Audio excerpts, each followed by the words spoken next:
The Chicago Freedom School young people are different. They come real.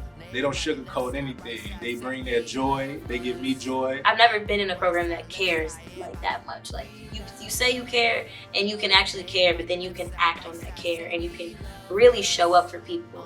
And I feel like CFS really shows up for people in levels that are more intense than I've seen before. A lot of what the work we do here is based in, is what my youth organizing agenda is based in. The first time I actually heard about the program was my high school counselor. He was like, "Do y'all want to change the world?" And we like, what? Like, we only 16 years old. What does that even mean? What does that even look like? But once we sat down and came to the Freedom School and got interviewed, it was a whole new opening for us in our lives. When I first got into it, it seemed like they were an open family and they loved being with each other. And I met a lot of people with different experiences than me, but I found very many things that we had in common. I didn't feel alone in the society I was in. As soon as I walked in, I was immediately immersed into a community of informing people and educating folks. I really remember coming to the space and just everything being broke down, like these complicated terms, these vast terms, these huge concepts being broken down into digestible pieces. Chicago Freedom School bases a lot of their work and a lot of the youth organizing and freedom summers that SNCC did 60 years ago when they first started. Having those strong organizational traditions really strengthens us as a people. We practice and model all of our frameworks, including healing justice, transformative justice, anti-oppression, by literally setting the example and modeling how we build community in this space. We do not believe in just throwing people away, but actually that we tend to everyone, and that we're going to, we're going to educate you. We're going to be able to work with you. We're meeting people where they're at, from just having the understanding that like we all came from a similar space. Organizing means building community. So if we're not building community, then you're not organizing. Spending so much time in the space of CFS, it teaches you real life examples of this one thing happens this way a lot of times. So how can we fix that? How can we move forward from that? And how can we heal from that?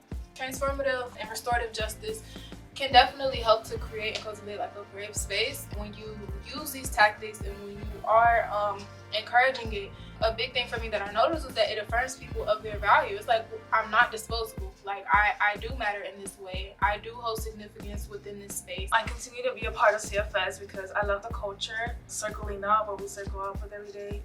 We would check in on each other like once a month, send messages, that we would send food to each other. We'll have healings and meditations.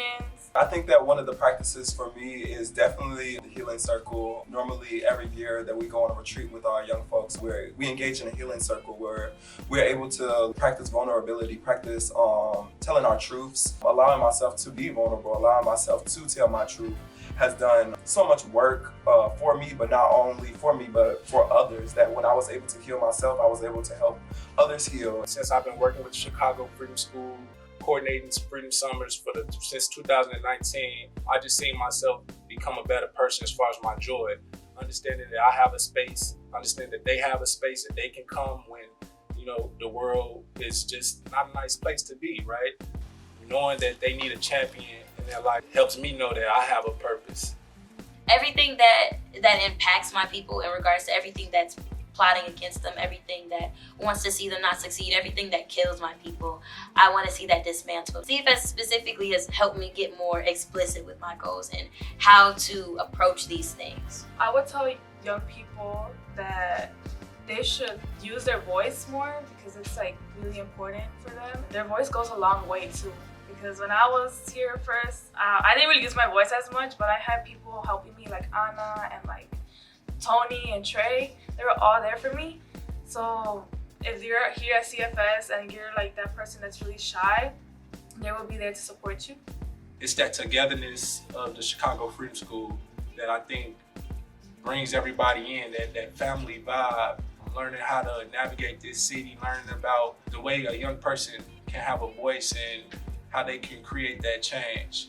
So in 2008, I was just a young 16-year-old from Chicago trying to figure out how to create change, but also just like how to be a teenager and how to use that voice. And Chicago Freedom School helped me become not only a better teenager, but a better human.